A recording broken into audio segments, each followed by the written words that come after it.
Galicia vai crear máis de 200 prazas de persoal sanitario nos PAC para abrir os sábados pola mañá. 100 serán de novos médicos, as gardas serán voluntarias e con incrementos salariais de ata o 20%. Os efectos da guerra en Irán xa se deixan sentir na economía española. A inflación subiu un 3,3% en marzo, o nivel máis alto en case 2 anos. Pero os efectos non quedan aí porque o Banco de España advirte que pode chegar ao 6% se se prolonga o conflito.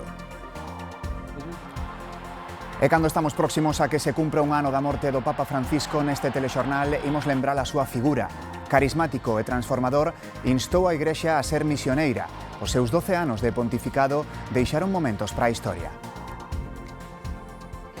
Boas noites, comezamos. A economía española empeza a acusar os efectos da guerra. A inflación disparouse o 3,3% en marzo pola suba dos combustibles, o nivel máis alto desde xuño de 2024. O Banco de España alerta de que se o conflicto se enquista, pode mesmo chegar ao 6%. O dato avanzado do IPC revela que a inflación subiu un punto en marzo e disparouse ata o 3,3% a niveis de 2024. É o maior incremento dos últimos 4 anos, derivado do encarecemento dos combustibles. Desde que empezou a guerra, o prezo dos produtos enerxéticos creceu un 7,5%. As rebaixas fiscais aprobadas polo Goberno amorteceron o impacto nos consumidores, pero os sindicatos piden máis control sobre as empresas.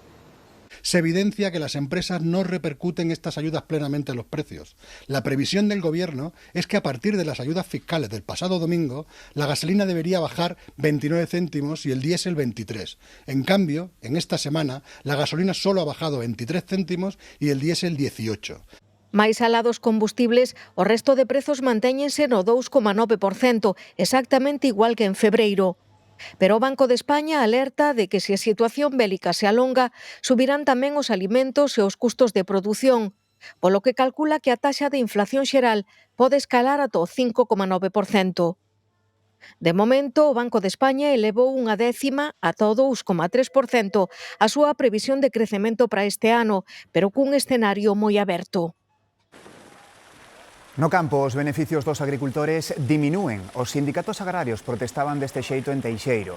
Interceptaron un condutor que traía leite de Portugal e tiraron os 15.000 litros de leite que traía a cisterna. Unións Agrarias asegura que é unha práctica habitual das empresas que queren baixar o prezo que lles pagan os produtores polo leite.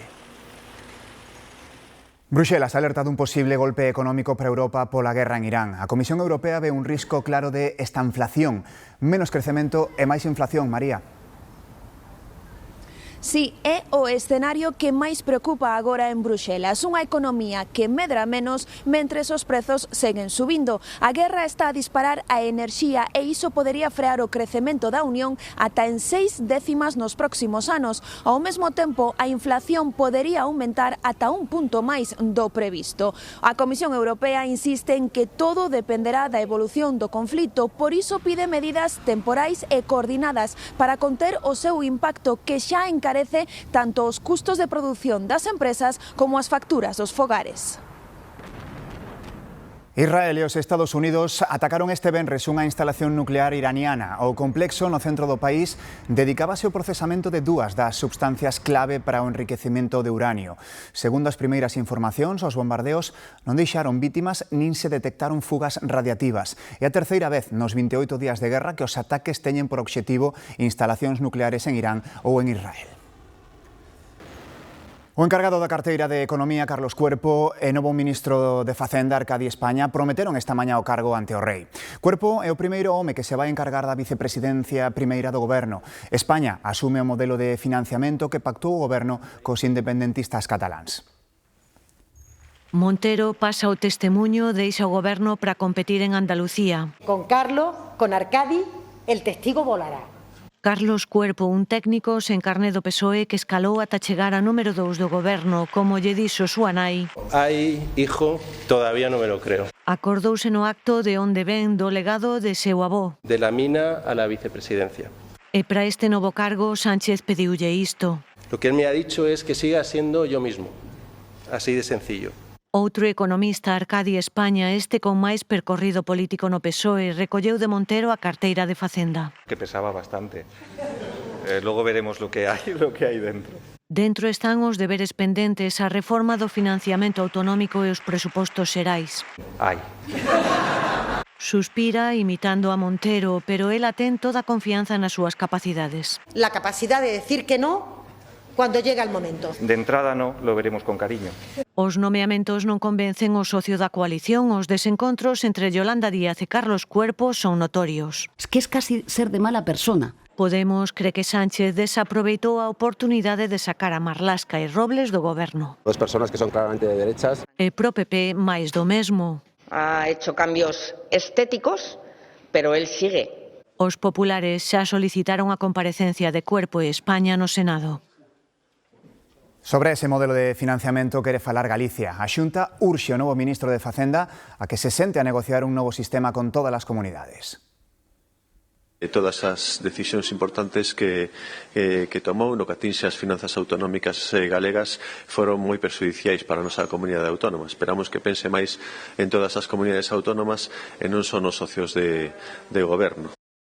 O País Vasco vai participar na xestión dos seus aeroportos. É unha das novas transferencias concedidas polo Goberno Central a Euskadi. Pedro Sánchez recibiu este venres o Lehendakari Imanol Pradales na Moncloa, no que é xa o terceiro encontro que manteñen en menos dun ano. O Goberno tamén lle concede ao País Vasco unha maior participación da Ertzaintza no control migratorio e novas competencias en inspección pesqueira ou tráfico. Un mediador independente será o encargado de intentar desbloquear a folga médica contra o Estatuto Marco proposto por Mónica García. As comunidades autónomas danlle un mes á ministra para resolver o conflito ou dimitir. Hemos acordado proponer una figura de mediación al comité de huelga que sea reconocida por todas las partes para seguir avanzando en los puntos de negociación que ya están acordados y para evitar la huelga. Unha organización de pacientes sería encargada de levar a cabo esa mediación. É o acordo que chegaron Sanidade e as comunidades autónomas para intentar poñer fin aos paros dos médicos. No centro, o rexeitamento á reforma do Estatuto Marco proposto pola ministra. A próxima folga está prevista para dentro dun mes, ao mesmo tempo que lle dan as comunidades autónomas gobernadas polo PP para que resolva o conflito ou dimita. Eso é a súa posibilidade. Ela foi a que abriu el velón, ela ten obriga de cerrarlo e cerrarlo, non cerrarlo en falso, trasladando responsabilidades ás comunidades autónomas, sino a parte que lle corresponde, que é a arquitectura de la normativa. A ministra advertiu que varias das reivindicacións dos profesionais son competencia das autonomías. Desde as gobernadas polo Partido Popular rebatenlle que o Ministerio está a poñer en perigo o Sistema Nacional de Saúde e prexudicando gravemente os doentes. A xornada laboral de 35 horas semanais será unha realidade para os traballadores da Administración Xeral do Estado. Tras meses de negociación, Goberno e sindicatos asinaron un acordo que porá fin a unha das principais reivindicacións do sector público. Segundo confirmou o ministro da Función Pública, Óscar López, comezará a aplicarse na primeira quincena do mes de abril e afectará a máis de 246.000 empregados públicos. O Sergas vai crear 100 prazas de médicos nos PAC para que tamén poidan abrir os sábados pola mañá. Esta nova quenda será cuberta polos profesionais de forma voluntaria. A apertura dos PAC os sábados pola mañá vai supor a creación de 210 novas prazas nos vindeiros 2 anos, 100 delas de médicos e 80 de persoal de enfermería. A medida márcase na reorganización da atención primaria e os puntos de atención continuada que pretende acometer a Consellería de Sanidade, froito dos acordos acadados na reunión da mesa sectorial. Entre esas medidas, a cobertura das gardas nos PAC será voluntaria e irá acompañada de melloras retributivas tanto pro persoal médico como de enfermaría. Son parte do paquete de medidas co que a Xunta busca mellorar as condicións laborais e salariais na atención primaria, o tempo que favorece a participación voluntaria do persoal e se garante un modelo asistencial de calidade. Os cambios terán efecto cando entre en vigor o decreto no que traballa a Xunta. De servizos que se financian cos cartos de todos, se vai falar no próximo debate de política xeral de Galicia. Celebrarase a volta da Semana Santa, Xesús. Si, hola, que tal? Boa tarde. Pois será a volta da Semana Santa e será a mesa do Parlamento, organismo encargado de fixar, vai no facer o próximo martes, as datas concretas dese debate. Pero, con toda a probabilidade, apunten esas datas, podría ser o 8 e 10 de abril. Esta mañá xa o Grupo Popular adiantaba ou anunciaba que este tipo de convocatorias se producen con normalidade en Galicia, normalidade democrática, en contraste, dicían, co que sucede ou non sucede no Congreso dos Deputados. E tamén aseguran que haberá nese debate anuncios de medidas sociais por parte do presidente da Xunta para tentar paliar, na medida do posible, os efectos na cidadanía tanto da guerra en Oriente Medio como da falta de orzamentos do Goberno central. Os grupos da oposición reprochanlle á alcaldesa da Coruña a mala xestión no Mundial de Fútbol 2030. Cualifican de fracaso a renuncia á candidatura. É o que expuxeron hoxe nun pleno extraordinario. Inés Rei impulsara a candidatura pro Mundial, pero hai unha semana sorprendía ca cancelación, alegando que non podían asumir as exixencias da FIFA. O PP acusa a alcaldesa de enganar a cidade e deixar pasar unha oportunidade histórica. Galicia é a única comunidade cun servizo propio de gardacostas que este ano se reforza con 12 novos vehículos e 2 novas patrulleiras. Con estes medios búscase facilitarlles o traballo ás máis de 150 persoas que integran o servizo.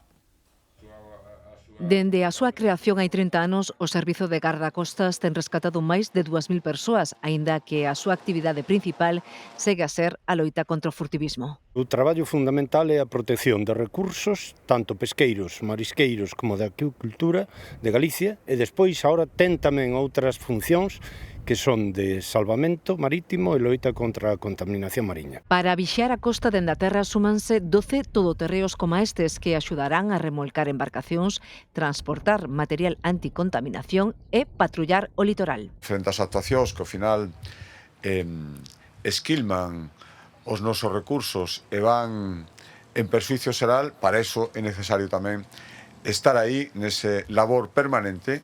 A Xunta destina a este servizo este ano a contía máis alta da súa historia, 18 millóns de euros. É unha parte de chamar a atención, de decir ya aos galegos e as galegas, a sociedade que temos un servizo moi profesional, máis de 140 profesionais, ahora vamos a ampliar con 23 máis. No 2025, Gardacostas realizou 10.000 inspeccións para tallar a venda ilegal de produtos do mar. Pasaron máis de 2 meses do accidente de Adamuz e hoxe Óscar Puente asegurou que aínda non se enviaron ao laboratorio as pezas da vía que se rompeu. Puente explicou que a investigación segue en mans da Xustiza e da Comisión que investiga os accidentes ferroviarios.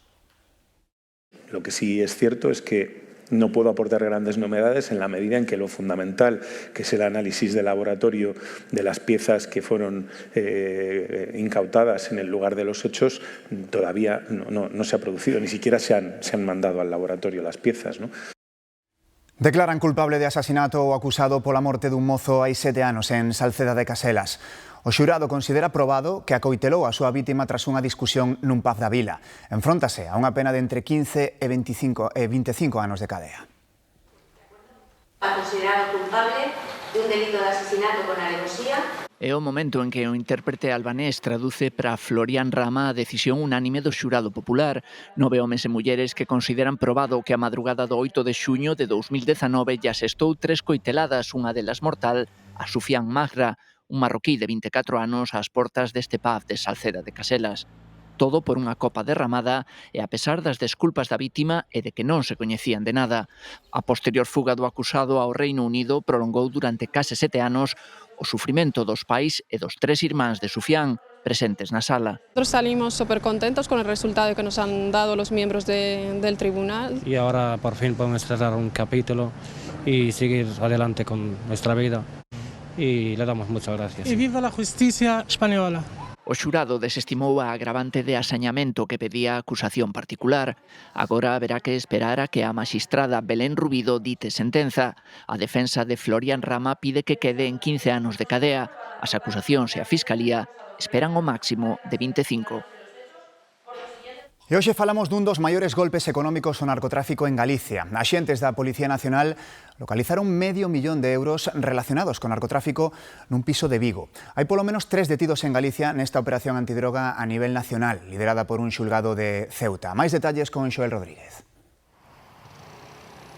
Sí, unha operación, Pablo, que permitiu desmantelar esa rede de narcotráfico con base en Ceuta, pero que teña ramificacións tanto en Galicia como tamén en Andalucía. En total, leváronse a cabo 29 rexistros en distintos puntos de toda a xeografía nacional. Hai 15 persoas detidas, entre elas esas 3 aquí na provincia de Pontevedra. Incautáronse un total de case 1,5 millón de euros. Parte deses cartos foron localizados precisamente esta mesma mañá por axentes do Greco da Policía Nacional. Ese diñeiro estaría agochado nun inmoble localizado neste barrio vigués de Castrelos. E todo isto no marco desa operación na que participaron alrededor duns 250 axentes coordinados por ese xulgado da cidade de Ceuta, nunha operación, ademais, que se iniciou xa meses atrás. Todos os detidos formarían parte dese grupo especializado no transporte de haxish dende Marrocos e cara a España, pero tamén cara a Francia.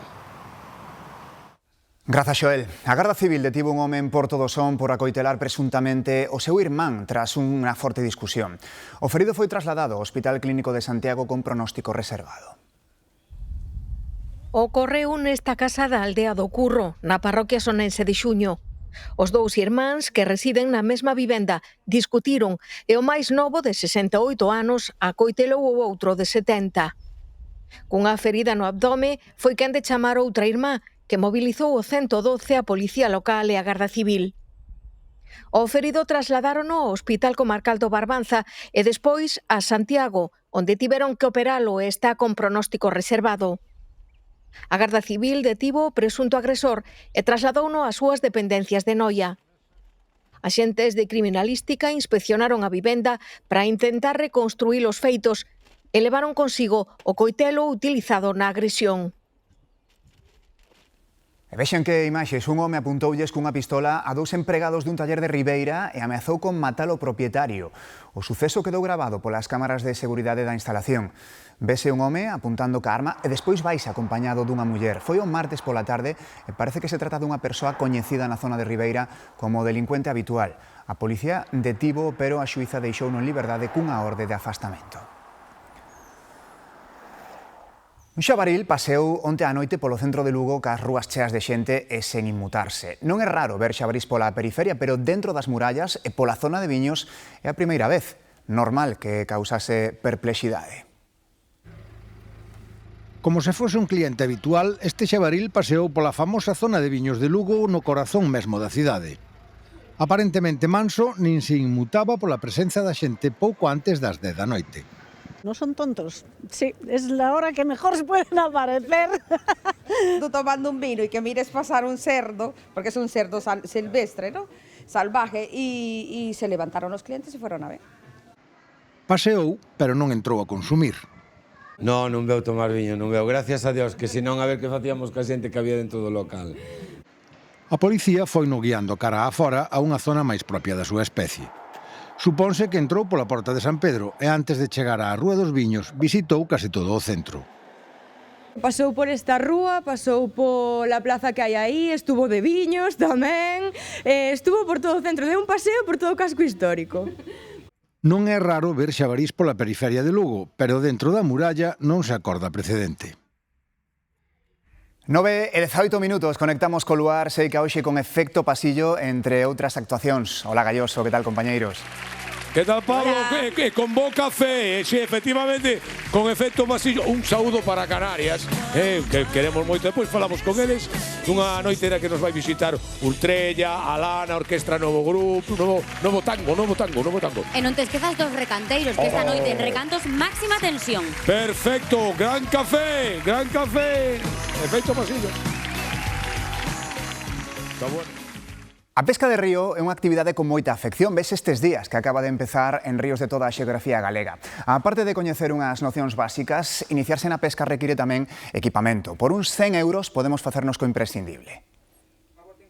Antes de poñer o pé no río, hai que pasar por aquí. Todo un mundo de aparellos, distintos graus de especialización e tamén os básicos, a cana, o carrete e o anzol. Un carrete 23 euros, unha caña tamén sobre 20 euros. Onde aproximadamente con 100 euros podrías equipar completo, que sería a parte técnica, caña, carrete, señuelos, mas despois o tema textil, pois unhas botas, un chalequiño para levar os útiles. Tú non tes a guía da pesca? Tiña do ano pasado. A parte de vender, asesoran a principiantes e veteráns, porque para ir por primeira vez ao río compre asesorarse e ir acompañados de alguén que xa saiba. Para facer un nudo, para que che digan, pois, lanza desta maneira, lanza da outra. Aí nesa parte do río pode haber unha troita. Alejandro é a terceira xeración de pescadores. Recomenda empezar pola culleriña. Para ir conocendo un pouquiño o río. Despois, pois, bueno, se xa te chama o mundo da mosca ou da ninfa, pois xa meterte a esa pesca. Practica a pesca sen morte, o que máis lle presta é a serenidade que lle transmite o río. Porque vou ao río e desconecto de todo. Desconexión e contacto coa natureza, uns bons alicientes para empezar. Comezou o espectáculo no Val do Jerte, en Extremadura. Máis dun 1,5 millón de árbores florecen ao mesmo tempo e tinguen de branco a comarca. Son milleiros de hectáreas de cerdeiras e cada recuncho do val é un lenzo que celebra a primavera. As cereixas máis temperás recolleranse xa o mes que ven e a tempada de recollida finaliza en xullo. Ca Semana Santa entra o mes de abril, mes en que fará un ano da morte do Papa Francisco. O seu pontificado durou 12 anos, tempo que dedicou a buscar un aire novo para a Igrexa e a lanzar mensaxes de esperanza co seu estilo particular. Hoxe, o seu legado segue moi presente. Foi un Papa distinto. Aínda resoa a súa mensaxe incansable ata o final. Bona Pascua. A posta en escena de cada papa no seu primeiro balcón revelaba diferenzas nas formas, pero quedou claro de contado que había certa vocación de continuidade. A Papa Francesco. Foron 12 anos dun pontificado con vocación transformadora. Teñan a coraxe de ir contra corrente. Sexan revolucionarios. Francisco impulsou un maior control e transparencia nas finanzas do Vaticano. El diablo entra por el bolsillo. Siempre. Logrou abrir máis portas da Igrexa a mulleres e tamén a laicos. Bergoglio impulsou un concepto que xerou reticencias nalgúns sectores, pero que Prevost repetiu. Vogliamo essere una chiesa sinodale, una chiesa che cammina. Camiñando xuntos relixiosos e fiéis laicos. Iso significa a sinodalidade que se quere para este milenio. Sempre la pace. Francisco deixou pegada co diálogo entre religións e como papa das periferias. En la iglesia hay espacio para todos. Para todos. Por tocar la realidad de la miseria de los demás, están generando inspiración, están generando vida. Francisco rezándolle a San Francisco. León XIV rezándolle a Francisco. Grazie a Papa Francesco. Simplemente Francisco. Nesta igrexa de Maastricht, nos Países Baixos, os científicos creen que acharon os restos do famoso mosqueteiro d'Artagnan. Pode ser porque morreu durante o asedio francés a esa cidade e seguramente tras recibir un disparo. E casualmente o esqueleto encontrado morreu por un disparo. Ademais, a carón del había unha moeda francesa. D'Artagnan foi un militar francés, capitán da garda de mosqueteiros de Luís XIV. Tanto el como os seus inseparables Athos, Porthos e Aramis da novela de Alejandro Dumas existiron realmente, pero digamos que o autor engadiu enormes doses de ficción. Nada que reprocharlle porque creou unha das historias de aventuras de máis éxito e con máis de 100 adaptacións ao cine. Esta que ven é a de 1948. Unha maravilla. Feliz fin de semana.